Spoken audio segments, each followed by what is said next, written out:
अगर आप mutual fund में पैसा बनाना चाहते हैं बिना निवेश किए तो ये वीडियो आपके लिए लाभदायक होगा। इस वीडियो में मैं आपको बताऊंगा कि आप कैसे म्यूचुअल फंड से पैसा कमा सकते हैं बिना अपना पैसा लगाए।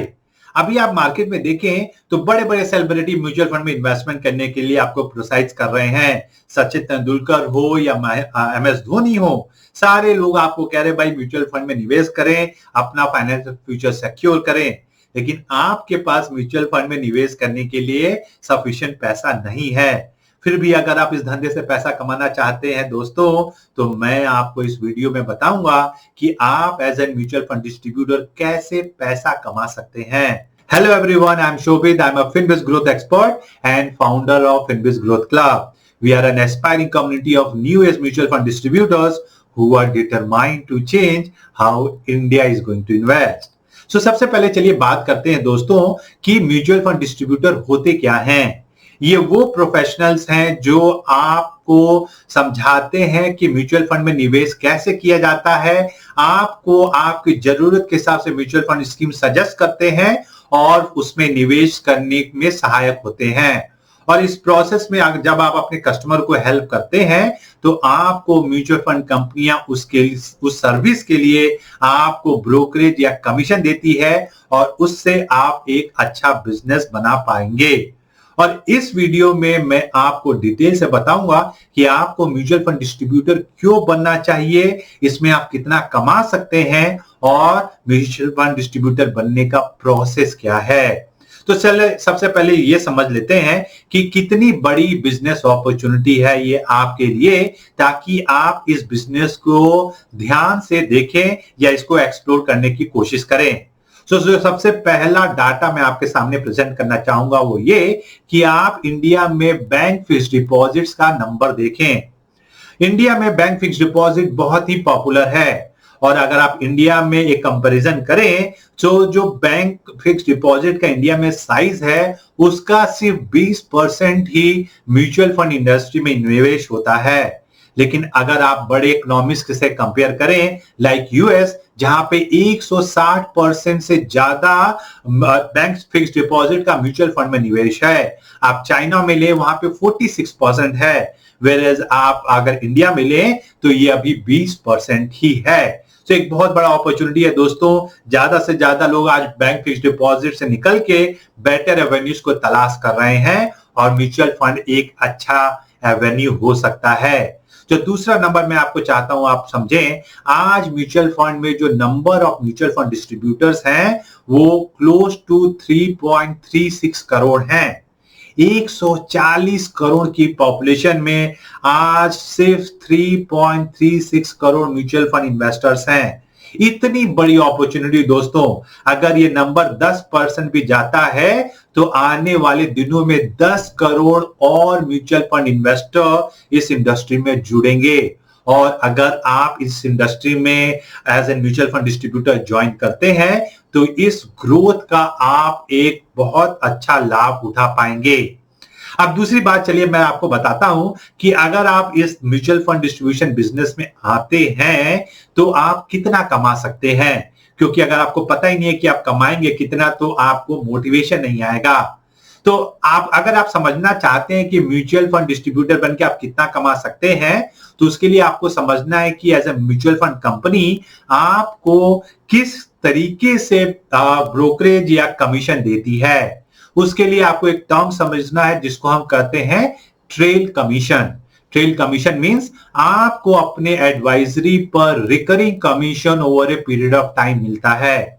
इसका मतलब क्या है कि सपोज आज आप अपने कस्टमर को एडवाइस करते हैं और लेट्स टेक एन एग्जांपल कि वो 1 लाख रुपए निवेश करता है, तो उस 1 लाख रुपए पे आपको तब तक हर महीने कमीशन आएगा जब तक आपका कस्टमर वो पैसा विड्रॉ नहीं करता।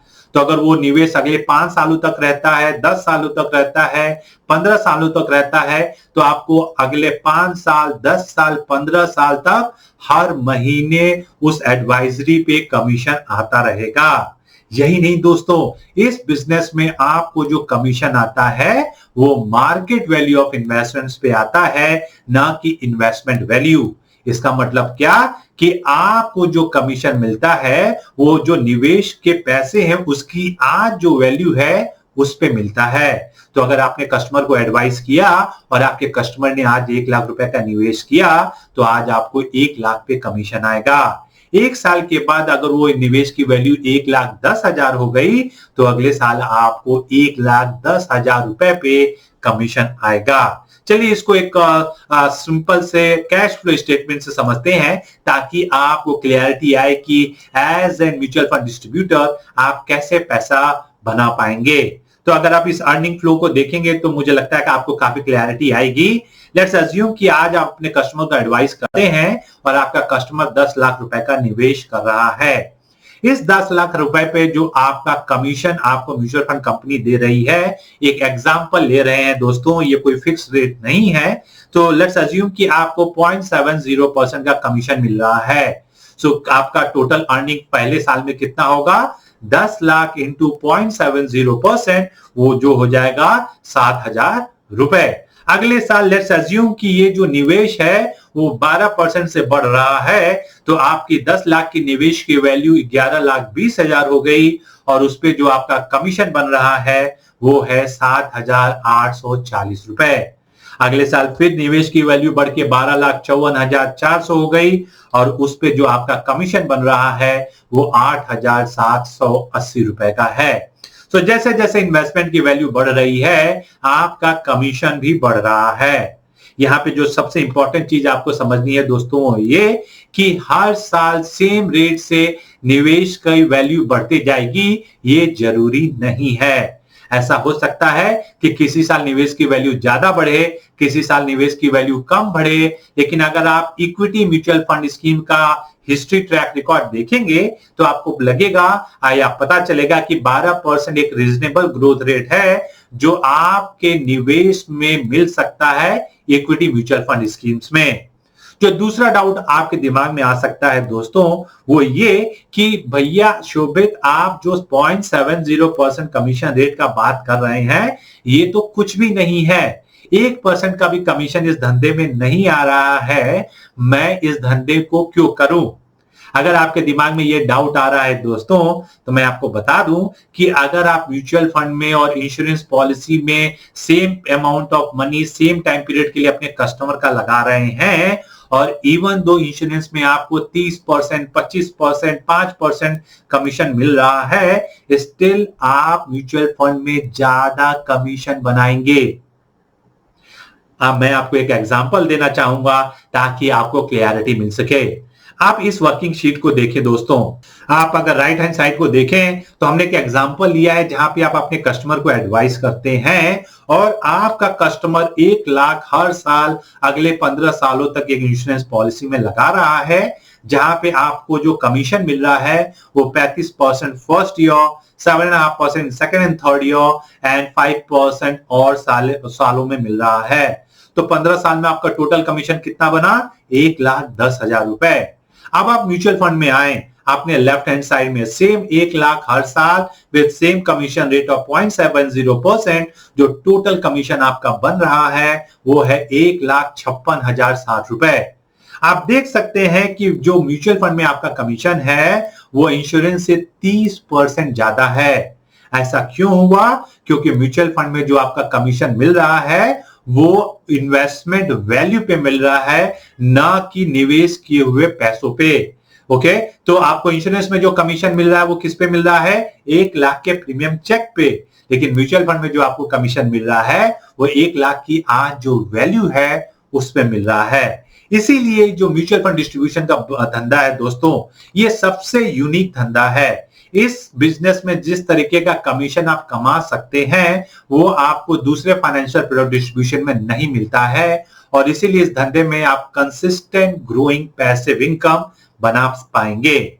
अब एक बार आपको समझ में आ गया कि भाई आप कितना पैसा कमा सकते हैं, इस धंधे में कमाई कैसे हो सकती है, तो चलिए मैं आपको बताता हूं कि एलिजिबिलिटी क्राइटेरिया क्या है। अगर आप म्यूचुअल फंड डिस्ट्रीब्यूटर बनना चाहते हैं तो आपको क्या क्या चीजों का ध्यान रखना है। जो एज क्राइटेरिया है म्यूचुअल फंड में वो 18 साल से ऊपर का है। तो अगर आप 18 साल से ऊपर हैं तो आप म्यूचुअल फंड डिस्ट्रीब्यूशन बिजनेस के लिए रेडी हैं। जो एजुकेशनल क्वालिफिकेशन है वो सेबी ने या एमफी ने कुछ पर्टिकुलर दी नहीं है। अगर आप 12 पास हैं, अगर आप ग्रेजुएशन कर चुके हैं, तो भी आप म्यूचुअल फंड डिस्ट्रीब्यूटर बन सकते हैं। अब आपको एलिजिबिलिटी क्राइटेरिया पता चल गया, तो चलिए अब मैं बता देता हूं कि आपको क्या प्रोसेस फॉलो करना है ताकि आप एक म्यूचुअल फंड डिस्ट्रीब्यूटर बन पाए। तो जो सबसे पहला स्टेप आपको लेना है वो ये दोस्तों कि आपको NISM 5A सर्टिफिकेशन कोर्स करना है। सेबी ने मैंडेट दिया है कि जो भी म्यूचुअल फंड डिस्ट्रीब्यूटर बनना चाहता है वो NISM 5A का सर्टिफिकेशन कोर्स को पास करना पड़ेगा। प्रोसेस बड़ा सिंपल है। आप NISM के वेबसाइट पे अपना लॉगिन बनाएं और फिर आप इसको कर सकते हैं और एग्जाम देके पास कर सकते हैं। उसके बाद आपको AMFI that is association of mutual funds में अपना ARN या कोड के लिए अप्लाई करना है। प्रोसेस दोनों तरह से अवेलेबल है। आप ऑफलाइन कर सकते हैं, आप ऑनलाइन कर सकते हैं और इससे आप अपना कोड प्राप्त कर सकते हैं। सो एक बार जब आपको कोड प्राप्त हो गया तो जो नेक्स्ट स्टेप है वो क्या, वो आप म्यूचुअल फंड कंपनी के साथ अपना रजिस्ट्रेशन करते हैं जिसको हम एम्पैनलमेंट बोलते हैं। एक बार जब आप एम्पैनलमेंट कर लेते हैं फिर आप म्यूचुअल फंड कंपनीज के प्रोडक्ट अपने कस्टमर को दे सकते हैं। यहाँ पे ये भी समझना जरूरी है दोस्तों कि म्यूचुअल फंड इंडस्ट्री में आपको किसी एक या दो कंपनी से बंधे रहने की जरूरत नहीं है। आप इंडिया में किसी भी म्यूचुअल फंड कंपनी के साथ काम कर सकते हैं, किसी भी कंपनी का प्रोडक्ट अपने कस्टमर को दे सकते हैं। हमने इस प्रोसेस को सिंप्लीफाई करके YouTube पे एक वीडियो बनाया है जिसमें हमने आपको रिसोर्स भी दिया है ताकि अगर आप खुद से म्यूचुअल फंड डिस्ट्रीब्यूटर बनना चाहें तो आप आसानी से बन पाएं। मैं उसका लिंक यहां पे छोड़ दूंगा। मैं चाहता हूं उस वीडियो को आप जरूर देखें। तो ये प्रोसेस करके आप अपना बिजनेस स्टार्ट कर सकते हैं और अर्निंग अनलिमिटेड है और जो आपका फाइनेंशियल इन्वेस्टमेंट होना है वो काफी लिमिटेड है। आपको 1500 रुपीज NISM फीस पे करनी है, 1500 रुपीज अपना ARN फीस पे करनी है। लेस देन 5000 रुपीज में आप अपना mutual fund distribution business start कर सकते हैं। सो ये एक बहुत अच्छी बिजनेस अपॉर्चुनिटी है दोस्तों। म्यूचुअल फंड प्रोडक्ट मार्केट में बहुत तेजी से उभर रहा है और अगर आप इस इंडस्ट्री को ज्वाइन करते हैं तो मुझे कोई डाउट नहीं है कि आप इसमें बहुत अच्छा पैसा कमा पाएंगे। आई होप आपको ये वीडियो अच्छा लगा हो, ये आपको सही डायरेक्शन में ले जाएगा एक नया बिजनेस एक्सप्लोर करने के लिए। और अगर ये आपके लिए यूजफुल रहा हो तो मैं चाहता हूं आप हमें थम्स अप दें, हमारे चैनल को सब्सक्राइब करें ताकि हम ऐसे कंटेंट आपके लिए फ्यूचर में भी ला पाएं। देखने के लिए धन्यवाद। मैं आपको अगले वीडियो में मिलता हूं।